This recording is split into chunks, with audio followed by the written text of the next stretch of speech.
तो आज हम टेंसेस के बारे में पढ़ेंगे। टेंसेस डील करते हैं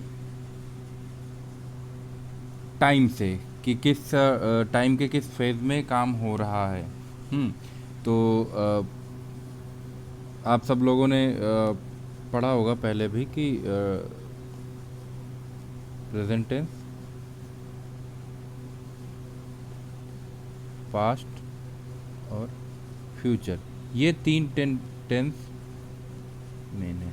प्रेजेंट जो करंटली चल रहा होता है, पास्ट जो गुजर गया और फ्यूचर आने वाला है। तो present tense, past tense, future tense, ये तीन टेंसेस में इन तीन टेंसेस को चार अलग अलग टेंसेस में फर्दर डिवाइड कर दिया गया है। तो उसी हिसाब से इनका स्ट्रक्चर होता है, सेंटेंस स्ट्रक्चर होता है।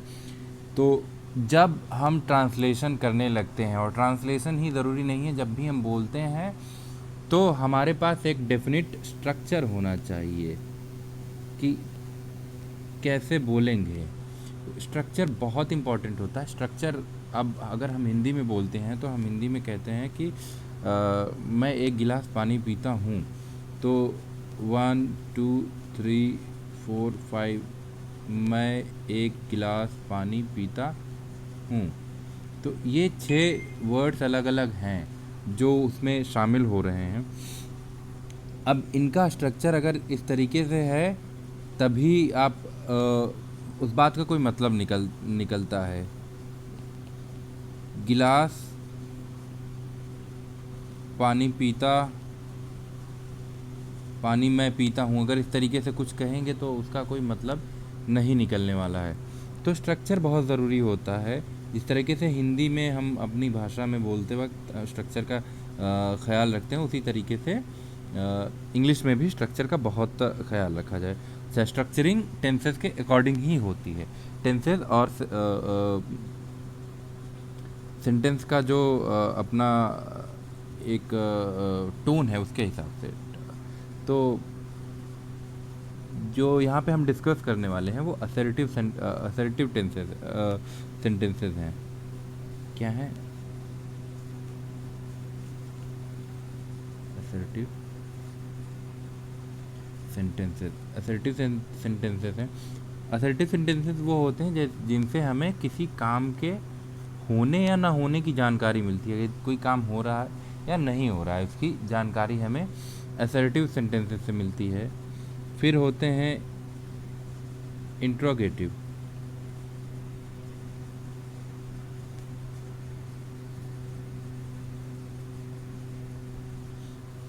असर्टिव सेंटेंसेस, इंट्रोगेटिव सेंटेंसेस में हम सवाल पूछते हैं। अच्छा, असर्टिव में भी दो कैटेगरीज डिवाइडेड होती हैं।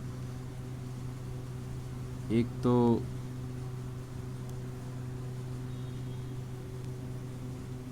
अफर्मेटिव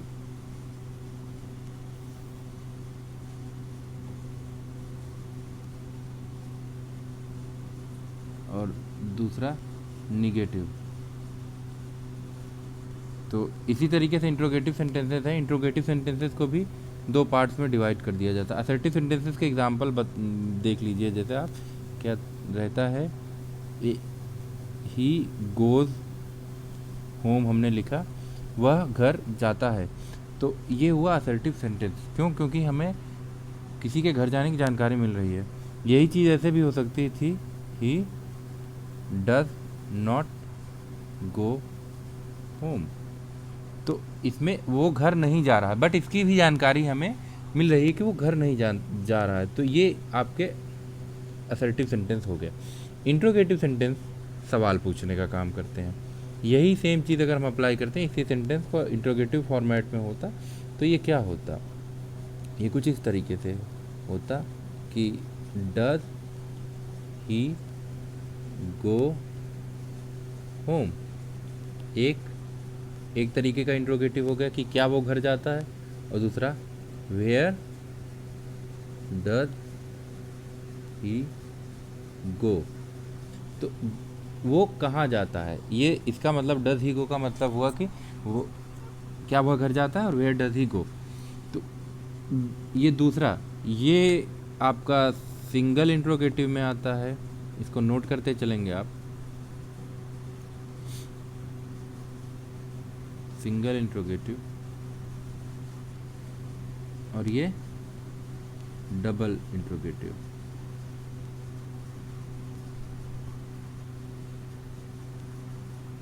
ठीक, डबल किस लिए, सिंगल किस लिए, वेयर और क्वेश्चन मार्क, दो ऐसे सिंबल्स हैं जहाँ से हमें इसके इंट्रोगेटिव नेचर की पहचान मिल रही है।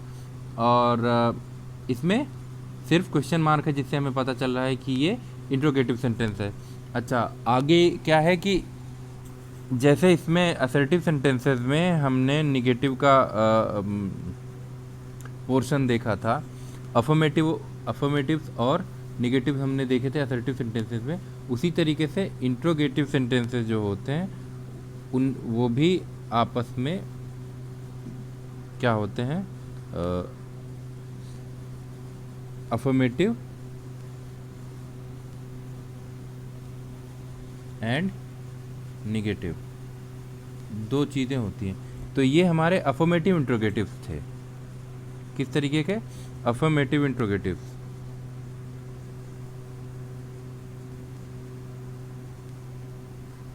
Affirmative interrogative.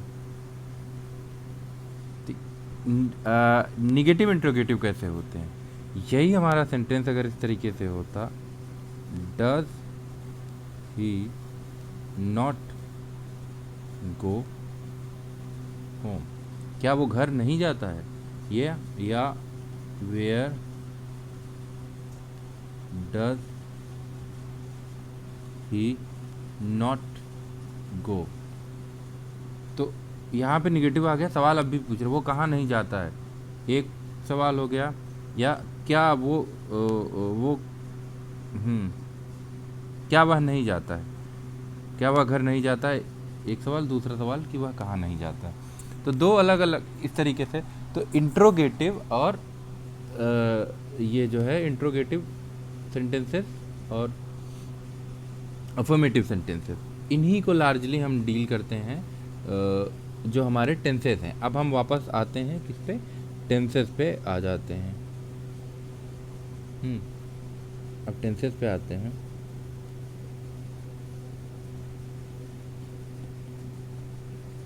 ठीक है, टेंसेस पे, टेंसेस को शुरू करते हैं। सारे जो टेंस हैं, प्रेजेंट, पास्ट और फ्यूचर, इनको किस में डिवाइड किया गया है, इनको डिवाइड किया गया है चार अलग अलग पार्ट्स में। तो वो क्या क्या हैं, indefinite,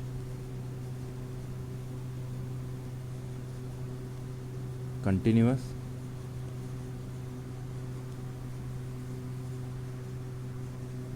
perfect and perfect continuous.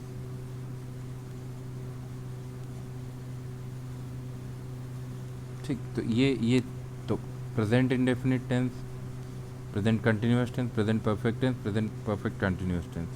इसी तरीके से पास्ट के साथ है, past indefinite tense, past continuous tense, past perfect tense, past perfect continuous tense. इसी तरीके से आपका फ्यूचर के साथ है, future indefinite, future continuous, future perfect, future perfect continuous tense. तो अब क्या फ़र्क होता है इंडेफिनिट टेंसेस में, प्रेजेंट से स्टार्ट करते हैं। इंडेफिनिट टेंस जो होते हैं, इंडेफिनिट का हिंदी मतलब होता है अनिश्चित। क्या होता है, अनिश्चित, ये हिंदी मतलब होता है। अनिश्चित मतलब प्रेजेंट, पास्ट या फ्यूचर में जब भी ये टेंस यूज़ होंगे तो हमें सिर्फ काम के होने या ना होने की जानकारी मिलेगी, उसके ख़त्म होने, शुरू होने की, या उसके साथ टाइम का सेंस हमें नहीं पता चलेगा कि कब से शुरू हुआ है, कब ख़त्म होगा, कितना देर और चलेगा, ये सारी चीज़ें नहीं, ऐसी कोई जानकारी नहीं मिलती है। तो बेसिकली क्या होता है, कुछ हैबिचुअल चीज़ें डील होती हैं प्रेजेंट इंडेफिनिट टेंस में। जैसे हम बात करें अगर प्रेजेंट इंडेफिनिट टेंस की,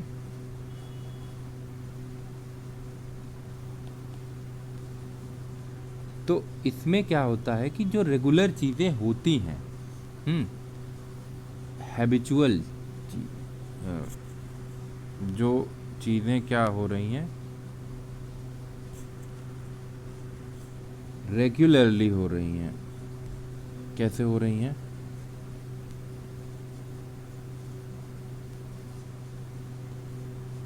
रेगुलरली हो रही हैं। और हैबिचुअल है। अब रेगुलर होना, हैबिचुअल होना, इसका क्या होता है? राधा ऑफिस जाती है। राधा ऑफिस जाती है।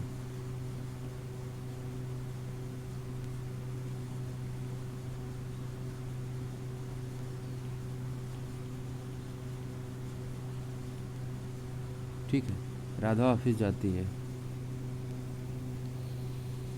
सूरज पूर्व में उगता है। तो ये क्या है? ये कुछ रेगुलर चीज़ें होती हैं या हमारी अपनी आदतें। मैं आम खाता हूँ। ठीक है, तो ये जो आदतें हैं, ये आदत का जो सेंस है वो प्रेजेंट इंडेफिनिट टेंस में आ जाता है। पहचान के लिए हम क्या करते हैं, जो हमारे हिंदी के सेंटेंसेस हैं उनकी एंडिंग देखते हैं, ती है, ता हूँ, ते हैं। इस तरीके से अगर साउंड्स आ रहे हैं हिंदी में तो प्रेजेंट इंडेफिनिट टेंस हो जाते हैं। और इनका ट्रांसलेशन कैसे करते हैं? ट्रांसलेशन करने के लिए हम सबसे पहले क्या करते हैं, जो हमारा सबसे पहले क्या होता है, सब्जेक्ट। ये हम लिख रहे हैं यहाँ पे स्ट्रक्चर।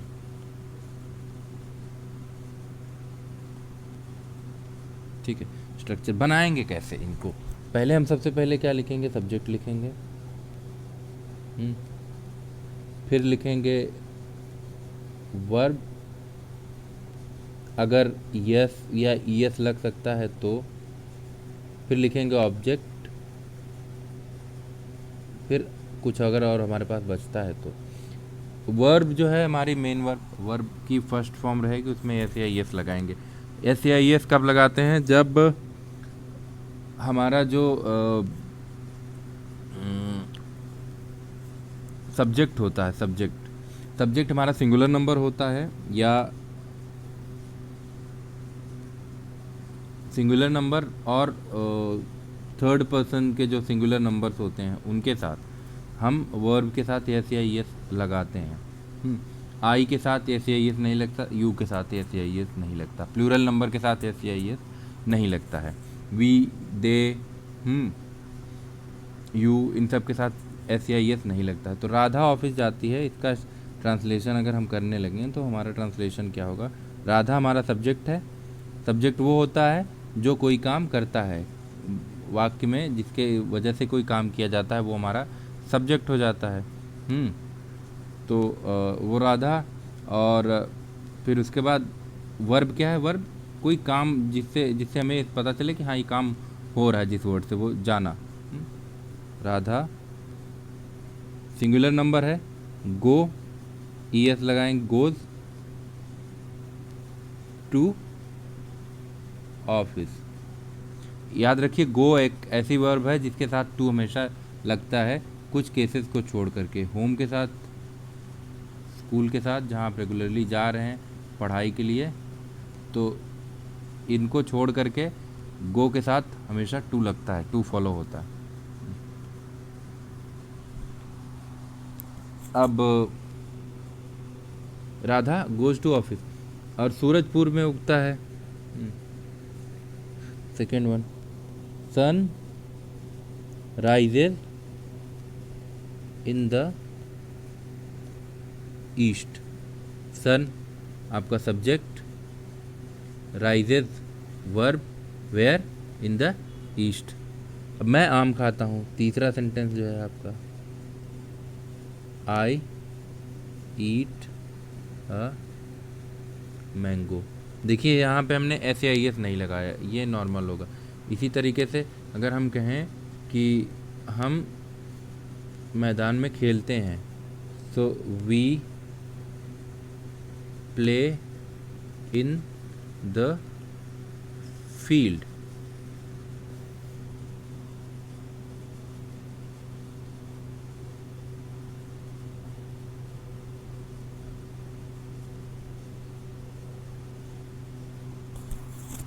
वे यहाँ नहीं ये अफर्मेटिव सेंटेंसेस हम डील कर रहे थे। What about negative? अभी तक तो ये सारे क्या थे? अफर्मेटिव थे। अगर बात आती है निगेटिव की तो क्या? तो निगेटिव में क्या होता है, हमारा स्ट्रक्चर जो रहता है, स्ट्रक्चर रहता है सब्जेक्ट। याद रखिए, अब यहाँ पे हमारी हेल्पिंग वर्ब क्या आती है? हेल्पिंग वर्ब इंट्रोड्यूस होती है, डू या does plus not plus verb की first form plus object plus अगर कुछ और आपके पास है। तो डू या डज जो है वो क्या हो जाता है? हमारा हेल्पिंग वर्ब। ये बहुत इम्पोर्टेंट है, helping verb. Helping verb do या डज के साथ नॉट लगाएंगे। डू या डज लगाने का वही रूल है, सिंगुलर नंबर सब्जेक्ट जो भी हैं जिनके साथ SAIS लग रहा था अफर्मेटिव्स में, उनके साथ डज यूज़ होगा। बाकी प्लूरल्स के साथ आई के साथ, यू के साथ, वी के साथ डू होगा। वे यहाँ नहीं रहते हैं। इसका ट्रांसलेशन करना हो हमें तो कैसे करेंगे? वे यहाँ नहीं रहते, दे वो प्लूरल है, डू नॉट लिव हियर।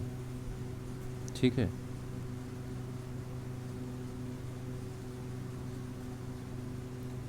अब मुझे चाय नहीं पसंद है, इसका translation, I do not like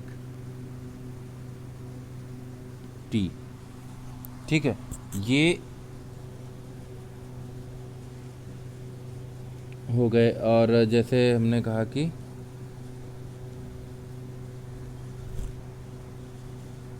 वह पढ़ाई नहीं करता, he does not read. I think ये अफर्मेटिव और नेगेटिव क्लियर होंगे। अब बात आती है प्रेजेंट इंडेफिनिट में ही इंट्रोगेटिव सेंटेंसेस की। इंट्रोगेटिव सेंटेंसेस, सॉरी,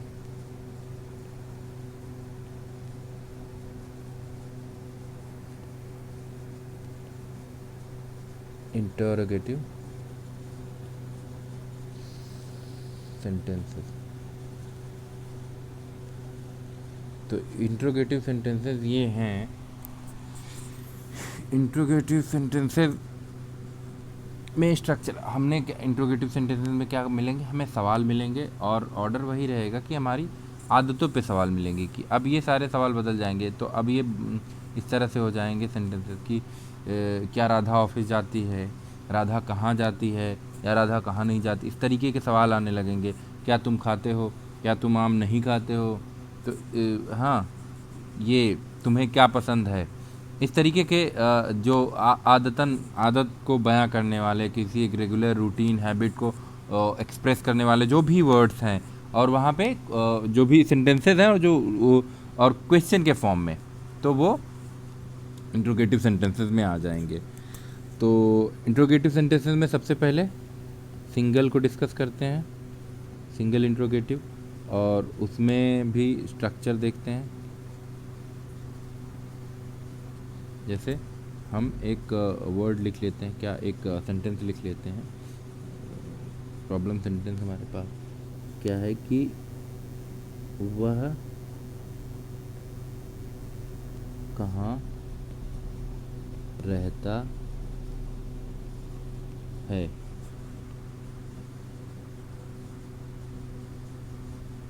या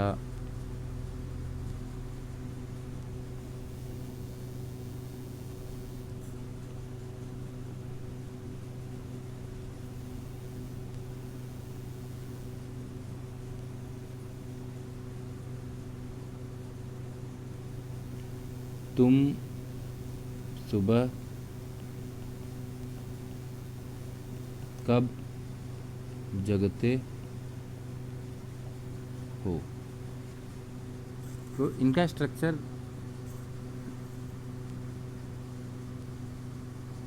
ये डबल इंट्रोगेटिव के हो गए। मैंने एग्जांपल बता दिया। इनको अभी के लिए वो करते हैं, कुछ और स्ट्रक्चर लिखते हैं कि क्या कुछ और सेंटेंसेस देखते हैं।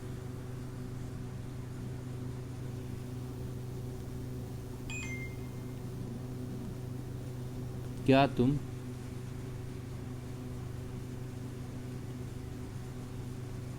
विद्यालय जाते हो। क्या उन्हें पुस्तकें पसंद हैं। तो ये सिंगल इंट्रोगेटिव सेंटेंसेस हैं। सिंगल इंट्रोगेटिव सेंटेंसेस हमेशा हिंदी में क्या से स्टार्ट होते हैं, क्या से। और इसलिए इनका स्ट्रक्चर क्या होगा, सबसे पहले हम यूज़ करेंगे क्या, सबसे पहले हम यूज़ करेंगे क्या के लिए, हम सबसे पहले यूज़ करेंगे हेल्पिंग वर्ब। हेल्पिंग वर्ब हमारी क्या है, डू या डज। देन हमारा subject,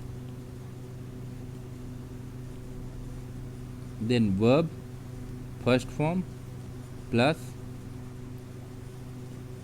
object plus etcetera question mark. बहुत ज़रूरी है। अगर यही नेगेटिव है, ये केस था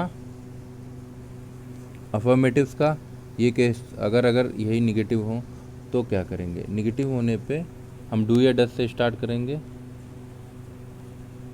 डू या डज कहाँ लगाना है आपको पता, डू डज, फिर सब्जेक्ट हमारा रहेगा प्लस नॉट लगेगा प्लस वर्ब की first form plus object plus etcetera question mark. अब पहला सेंटेंस जो है हमारा, क्या तुम विद्यालय जाते हो, इसको इस बेसिस पे करें। क्या के लिए हम सबसे पहले तुम है हमारा, तो हम वहाँ पे लिखेंगे कि ये जो है हमारा, ये इसका ट्रांसलेशन होगा डू यू, सब्जेक्ट हमारा यू है, do you go school. Then क्या उन्हें पुस्तकें पसंद हैं, इसका इसको नहीं लिख लेते हैं कि क्या उन्हें पुस्तकें नहीं पसंद हैं। तो ये हमारा डबल नेगेटिव का फॉर्मेट बन जाएगा। तो इसको हम ट्रांसलेट कैसे करेंगे, डू दे, हाँ डू फिर subject they not like books. ये हो गया अफर्मेटिव, नेगेटिव और इंट्रोगेटिव सेंटेंसेस प्रेजेंट इंडेफिनिट के हो गए। इनका अगर आप एक्सरसाइज कर लेंगे, इनको आप डेली के, ऐसा नहीं है कि इसको सिर्फ पढ़ करके भूल जाना है या पढ़ करके रटना है, रटना नहीं है, इनको प्रैक्टिस में लाना है। आप देखिए कि आप ऐसे कितने वर्ड कितने सेंटेंसेस होते हैं जिनका इस्तेमाल करते हैं, जो प्रेजेंट इंडेफिनिट की कैटेगरी में आते हैं, जिनको आप ट्रांसलेट कर सकते हैं। आप ट्रांसलेट करने की कोशिश करिए अपने हर वर्ड को। मैं यहाँ नहीं जाता हूँ, मैं वहाँ जाता हूँ, ये सारी चीज़ें जितना भी आप यूज़ करते हो, जितने इस तरीके के वर्ड्स जो इस कैटेगरी में आते हैं प्रेजेंट इंडेफिनिट, इनको ट्रांसलेट करिए।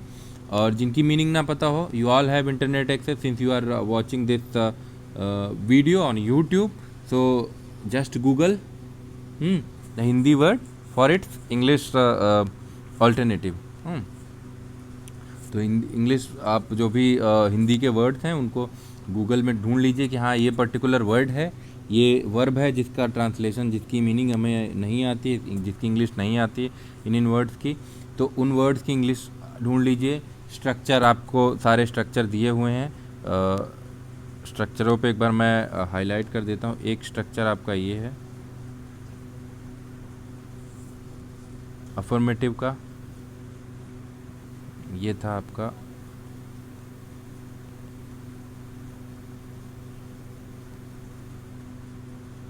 अफर्मेटिव,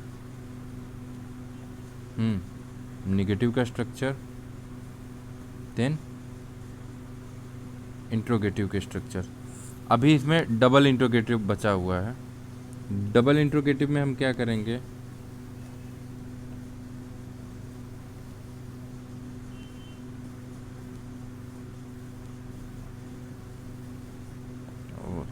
क्या हो रहा,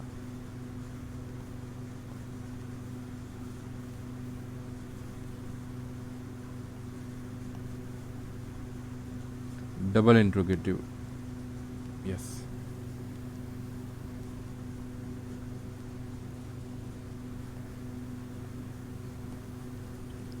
double interrogative,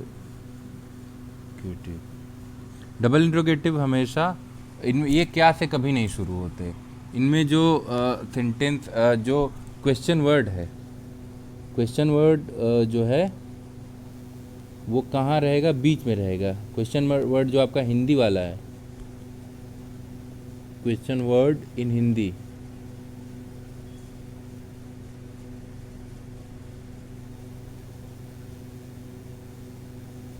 is in is somewhere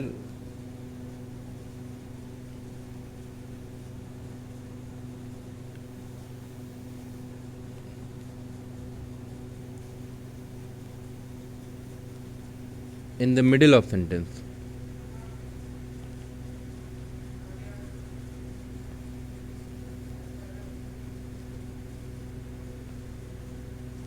ठीक, तो जैसे कुछ सेंटेंसेस देखते हैं डबल इंट्रोगेटिव के।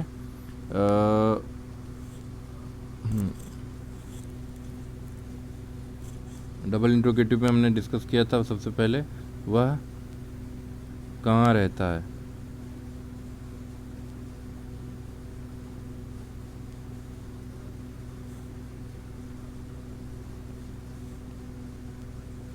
वह कहाँ रहता है, हाँ या ठीक है। कुछ लोग चोरी क्यों करते हैं,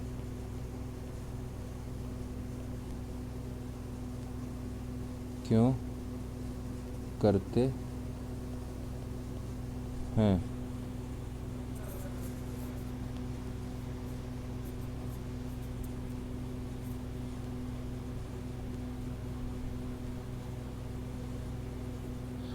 रमेश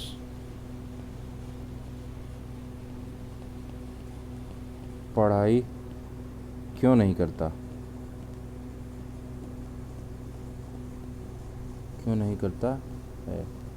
ये कुछ सेंटेंसेस हैं जो डबल इंट्रोगेटिव हैं। इनमें जो आपका क्वेश्चन वर्ड है, याद रखिए क्या, क्वेश्चन वर्ड कहाँ पे आ रहा है, बीच में। ठीक, तो स्ट्रक्चर इनका कैसे होता है,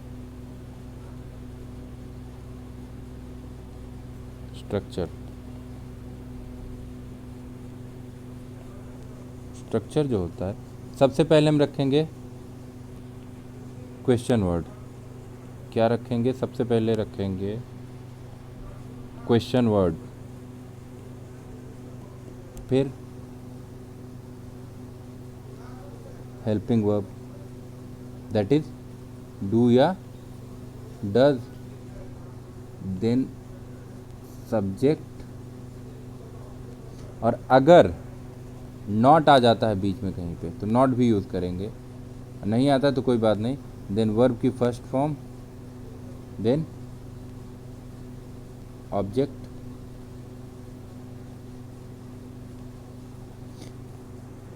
तो सेंटेंस में जो काम करता है वो तो सब्जेक्ट हो गया। ऑब्जेक्ट क्या होता है, सेंटेंस जो सब्जेक्ट है उसके काम करने से जो भी वस्तु है जो वो डायरेक्ट जो अफेक्टेड होती है, कोई भी वस्तु, कोई व्यक्ति या कोई ऐसा नाउन जो डायरेक्ट अफेक्टेड होता है उस काम से, वो हो जाता है ऑब्जेक्ट। बहरहाल अब इस स्ट्रक्चर पे इनका ट्रांसलेशन करके देखते हैं क्या होता है। ठीक है, पहला सेंटेंस है हमारा, वह कहाँ रहता है। क्वेश्चन वर्ड क्या है, कहाँ। कहाँ कल के लिए हम वेयर, ठीक है। देन हेल्पिंग वर्ब डू या डज। डज किसके लिए, ही के लिए ना, ही। वह कहाँ रहता, मैंने लिख दिया है वह, वहाँ कहाँ रहता।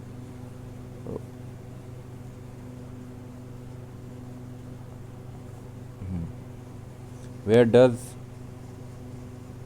ही लिव। और दूसरा सेंटेंस है कि कुछ लोग चोरी क्यों करते हैं। Why do some people steal. तीसरा है रमेश पढ़ाई क्यों नहीं करता। Why does Ramesh not study.